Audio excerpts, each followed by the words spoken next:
আমার দেশের কত ধনী আল্লাহ পাওয়ার জন্য মাহে রমজান আসলে মক্কায় দৌড়ায়, মদিনায় যায়, কয় মক্কায় নামাজ পড়বো, মদিনায় নামাজ পড়বো। এক রাকাত নামাজে 1 লক্ষ রাকাতের সওয়াব, এক রাকাত নামাজে 50,000 রাকাতের সওয়াব।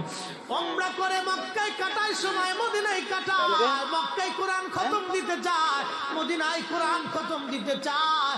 সওয়াব মাহে রমজানে অগণিত সওয়াবের আশায় ব্যক্তিগুলি আল্লাহর ঘরে হাজিরা দেয়, কিন্তু বাড়ির পাশে গ্রামের কত গরিব মানুষ টাকার অভাবে বাবা ভালো ইফতার করতে পারে না, টাকার অভাবে কত মা ভালো সেহরি করে রোজা রাখতে পারে না।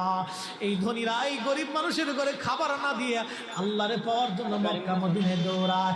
আল্লাহ ডাক দেখো বান্দা একবার মরে দেখ, কায়দা মতো জুতা দিয়ে পিটামো, আমার বান্দারা না খেয়ে ইফতার করবে, আর তুই আল্লাহ পাওয়ার জন্য মক্কায় আইছো, এমন আল্লাহ আমি ধরা দেব না।